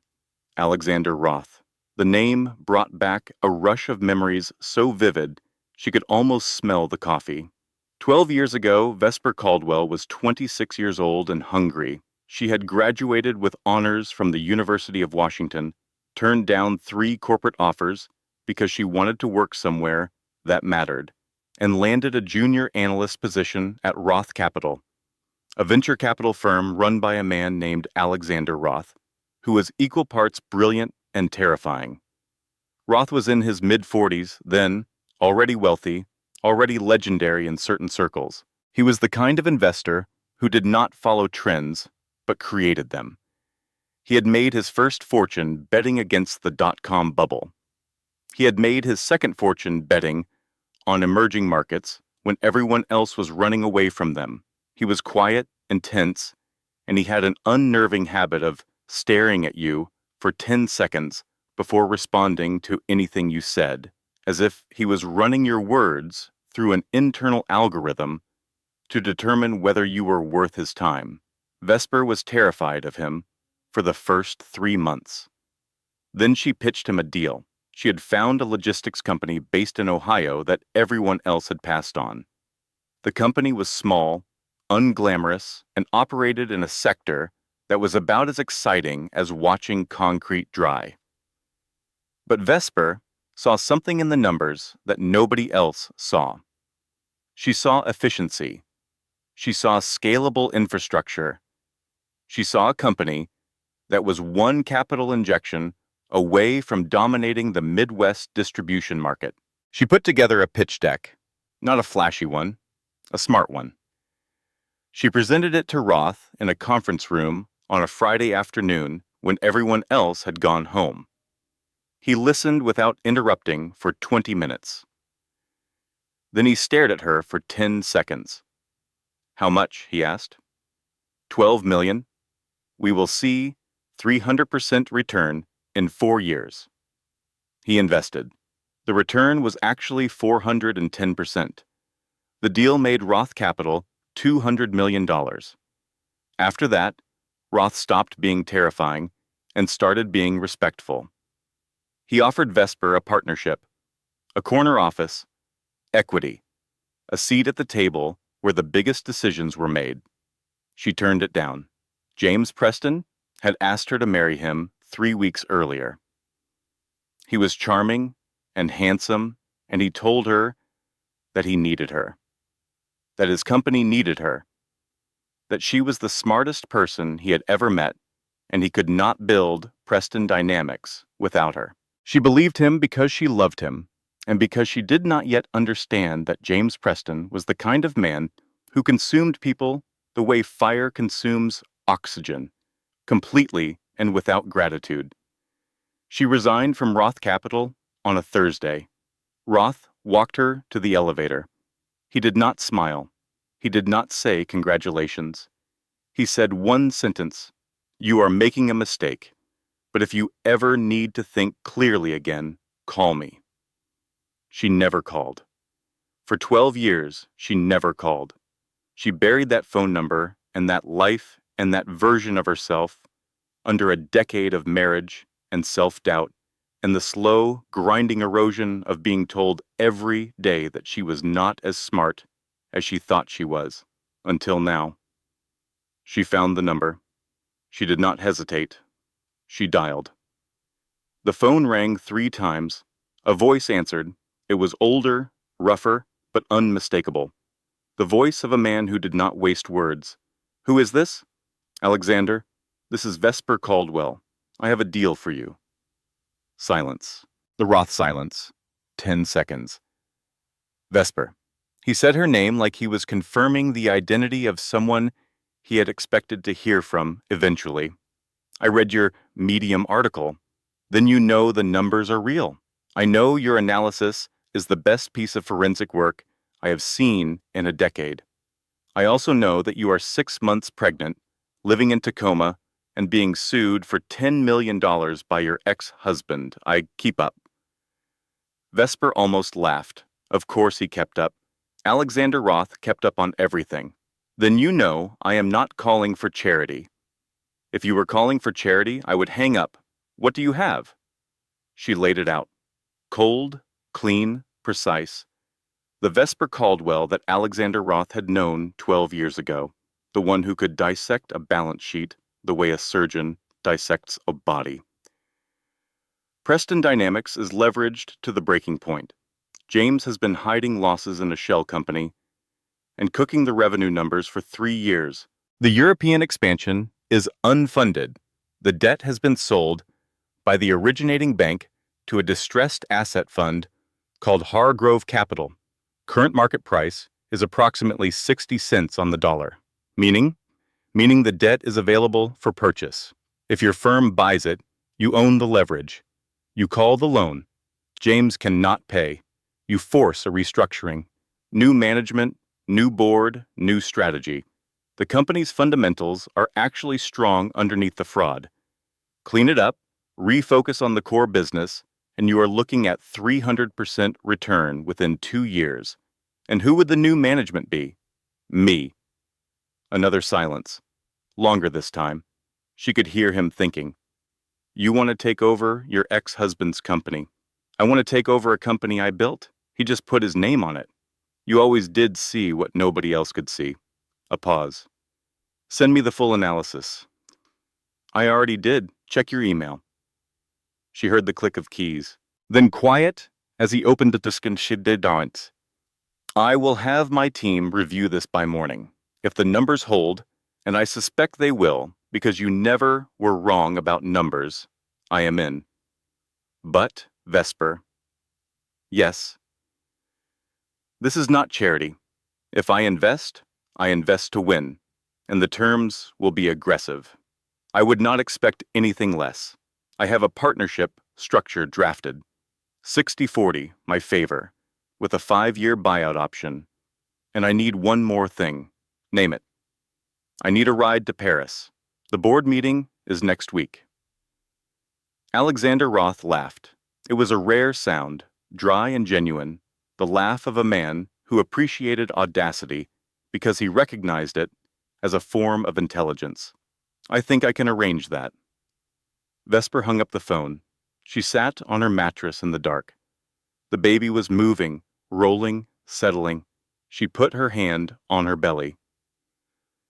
Mama just made a phone call, baby girl, and everything is about to change. She did not sleep that night, not from fear, from anticipation. The machine was running at full speed now, and it had a target. Vesper did not beg a billionaire to save her.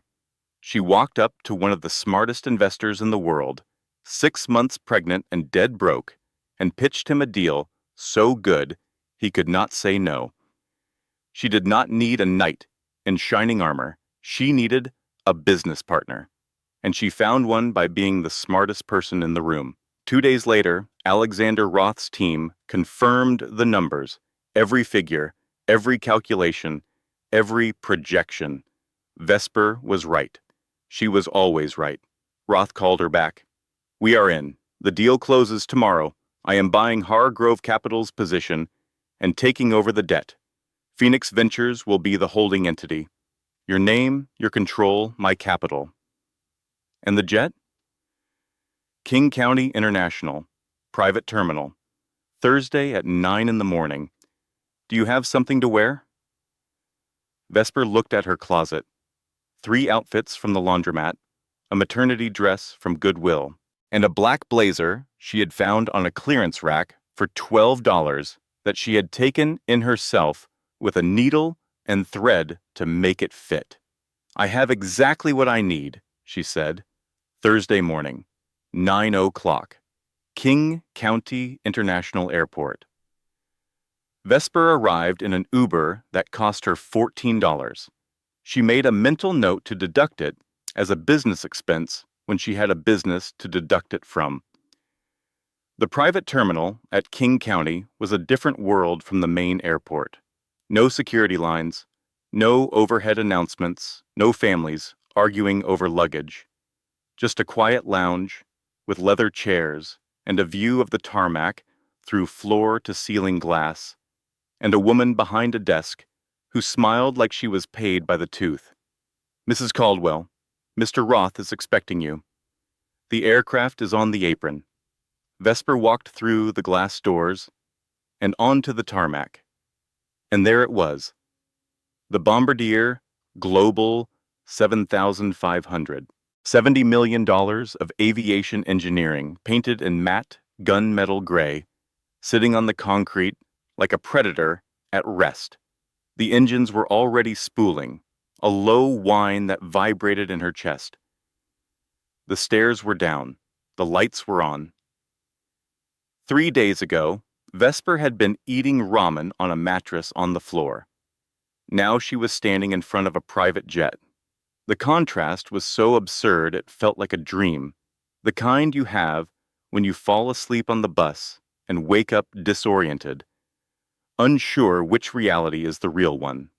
This one was real. Alexander Roth was standing at the bottom of the stairs. He looked almost exactly as she remembered him. 12 years older, but wearing it like a well-tailored suit. Silver hair, dark eyes, the posture of a man who had never once doubted a decision. He wore a black turtleneck and dark trousers, the uniform of a man who had enough money to not care about fashion. He looked at her. His eyes went to her belly, prominent now, under the black Goodwill blazer, and then back to her face. "You look terrible," he said. "Hello to you too, Alex." That was not an insult. "You look like a woman who has been fighting a war. The question is whether you can keep fighting. I have been fighting pregnant, broke, and alone for 6 months. I think I can manage a boardroom." He almost smiled. Not quite. Alexander Roth did not smile. He acknowledged. "Ready?" "Ready." They walked up the stairs together, not side by side, Vesper first, Roth behind her. It was a small detail, but an important one. He was not leading her. She was leading. He was following. As Vesper reached the top of the stairs, she turned to look back at the terminal. The sun was breaking through the clouds, a rare Seattle phenomenon that felt deliberate, like the sky was adjusting the lighting for a photograph. And that is exactly what happened. A man was crouched in the bushes near the perimeter fence, 200 yards away. He had a camera with a telephoto lens the size of a small telescope. His name was Danny Voss, a freelance paparazzi photographer who made his living selling celebrity photographs to tabloid websites. He had been tipped off by a contact at the airport who had noticed an unregistered diplomatic aircraft and figured where there was an unregistered jet, there was a story. Danny raised his camera and fired off 30 frames in 8 seconds. The shutter clicked like a machine gun. Through the viewfinder, the images were gold. A woman, visibly pregnant, boarding a $70 million private jet. The man at the bottom of the stairs was recognizable to anyone who followed financial news. Alexander Roth, the ghost of Wall Street, the man who had not been photographed in public in over a decade. Danny checked his preview screen. The images were grainy but undeniable.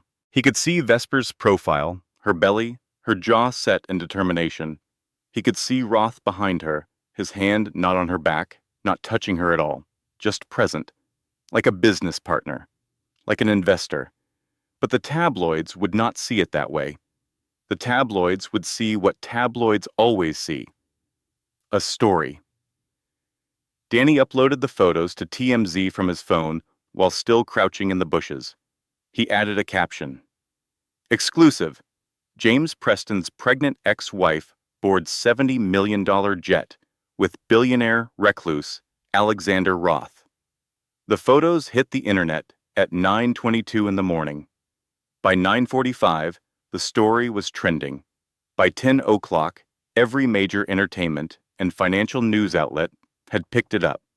TMZ ran it first, then Page Six, then Business Insider, then Bloomberg, which covered it from the financial angle. Roth Capital reemerges with apparent connection to Preston Dynamics whistleblower. The comment sections across the internet detonated like a chain of fireworks. Wait, he dumped his pregnant wife for an Instagram model, and she just got picked up by a billionaire? This man is the biggest fool alive. She is pregnant. He told her to get rid of the baby, and now she is boarding a $70 million jet. Karma. Alexander Roth has not been seen in public in 10 years, and he shows up for her. Whatever she has, I want some. This is not a Cinderella story. Cinderella waited for a prince. This woman brought a business plan. Team Vesper trended #1 on Twitter within an hour. Meanwhile, on the jet, Vesper knew nothing about the photographs. She was sitting in a cream leather recliner, reviewing the board presentation on her laptop, going over the numbers one more time because she never presented anything she had not checked at least 3 times. Alexander sat across from her, reading a financial report of his own. The cabin was quiet except for the hum of the engines. A flight attendant had offered champagne.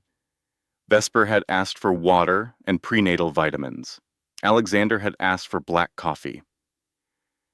"You know, the public thinks I am your sugar daddy," Alexander said without looking up. "Let them think what they want. After the board meeting, they will know the truth." "And what is the truth?" Vesper looked up from her laptop. Her green eyes were clear and steady. "That I am nobody's charity case. I am the woman who is about to buy her ex-husband's company with his own debt." Alexander nodded. He appreciated precision in language the way a jeweler appreciates precision in cuts. The debt acquisition closed this morning. Phoenix Ventures now holds the majority position. As per our agreement, the entity is controlled by you. My firm provides the capital. You provide the strategy and the execution.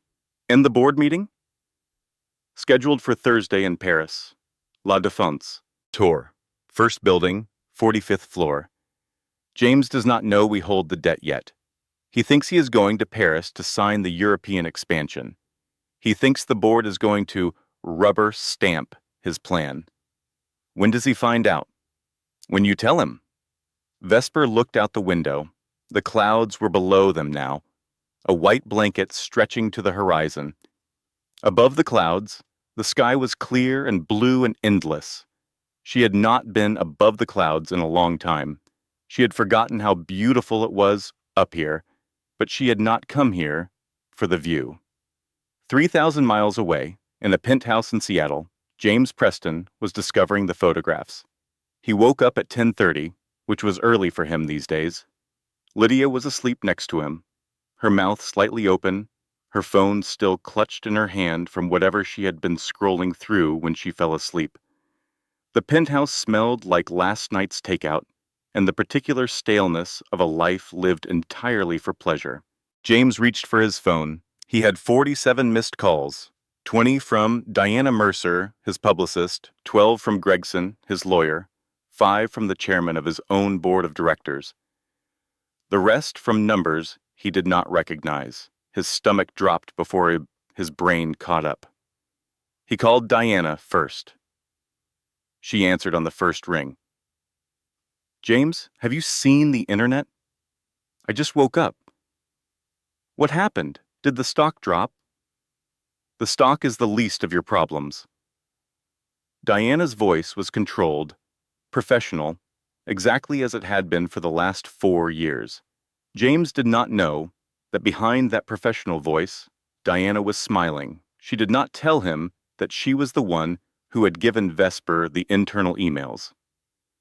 She did not tell him that she had spent the last week preparing for this exact moment. She just did her job, which right now was to deliver the bad news. Your ex-wife was photographed boarding a private jet this morning. A Bombardier Global 7500 registered to a company called Phoenix Ventures. So what? She found some rich guy to... The man she was with is Alexander Roth. James went quiet.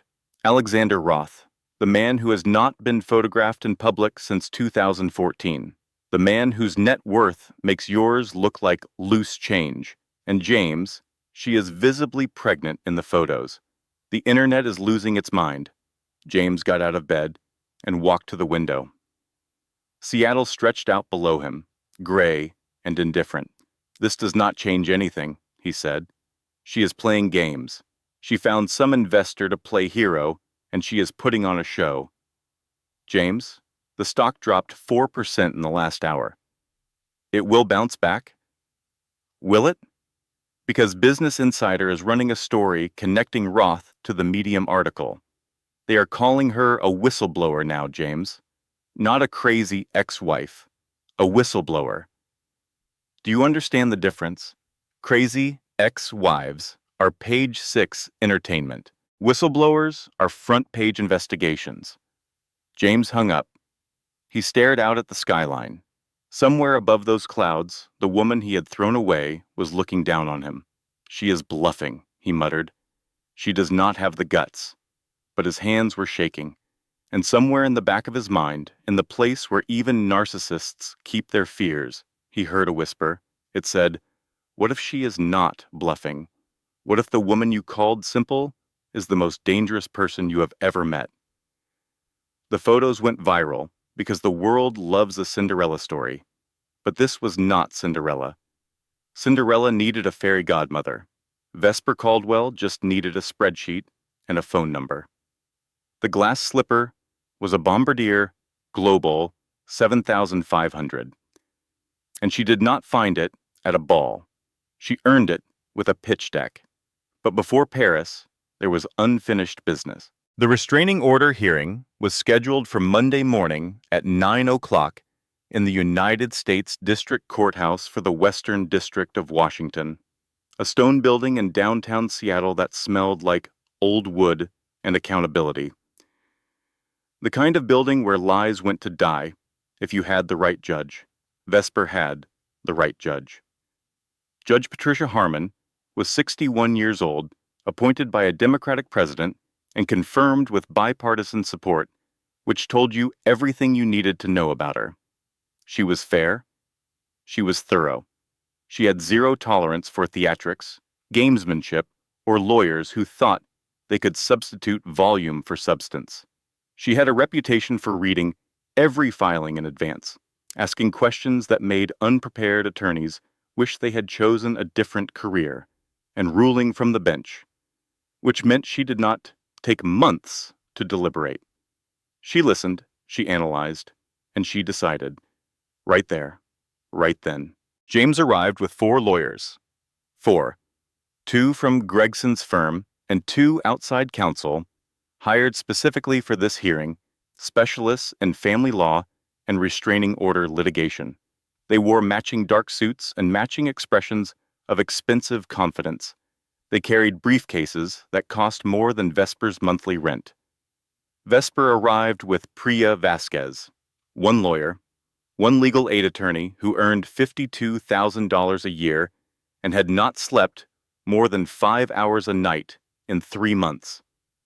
Priya was carrying a laptop bag, a stack of printed filings, and a flash drive that contained Diana Mercer's video deposition and every internal email that Diana had provided. Vesper was 7 months pregnant. She was wearing the black Goodwill blazer over a simple dark dress. Her hair was pulled back. She carried nothing in her hands. She did not need props. The courtroom was not full. Restraining order hearings were not usually spectator events, but word had gotten out, the way word always gets out, when something interesting is happening in a place where interesting things rarely happen. A few journalists sat in the gallery, a court sketch artist, a handful of curious attorneys from other cases who had suddenly found reasons to linger. James sat at the respondent's table with his legal team. He did not look at Vesper. He looked at the judge. "Good morning," Judge Harmon said, settling into her chair with the economy of a woman who did not waste motion or words. "This is the matter of Preston versus Caldwell. We are here on petitioner's motion for a restraining order and a preemptive motion regarding custody. Mr. Gregson, you may begin." Gregson stood. He was smooth, he was practiced. He laid out the case with the kind of polished certainty that comes from doing this 1,000 times. "Your Honor, my client, Mr. Preston, has been subjected to a sustained campaign of harassment by Mrs. Caldwell. She has disseminated fabricated financial allegations to investors, regulatory agencies, and the media. She has engaged in a pattern of behavior that is consistent with acute psychological distress.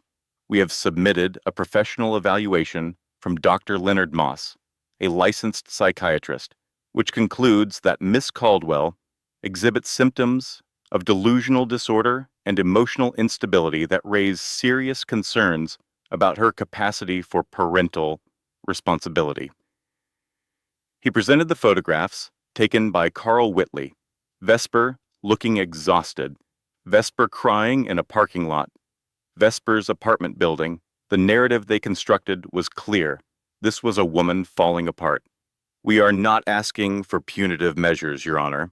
We are asking for protection for my client and ultimately for the unborn child." He sat down. James nodded almost imperceptibly. Good. This was going well. Judge Harmon looked at Vesper's table. "Ms. Vasquez?" Priya stood. She was short. She was tired. She was outgunned by a ratio of 4-1. But she was prepared. And preparation is worth more than numbers in a courtroom. "Your Honor, I would like to begin with Dr. Moss's evaluation, which is the foundation of petitioner's entire case." "Go ahead." "Dr. Moss is not board certified in the state of Washington. He has been sanctioned twice by the state medical board, once for providing fabricated expert testimony in a custody case in 2019, and once for prescribing medication to a patient he had never examined in 2021. Both sanctions are in the public record." She placed the documents on the bench. Judge Harmon reviewed them. Her expression did not change, but her jaw tightened. "Furthermore, Dr. Moss never met my client, never spoke with her, never examined her. His 12-page evaluation is based entirely on surveillance photographs taken by a private investigator hired by Mr. Preston and on testimony provided by Mr. Preston himself. In other words, the petitioner hired a discredited psychiatrist to diagnose the respondent based on the petitioner's own description.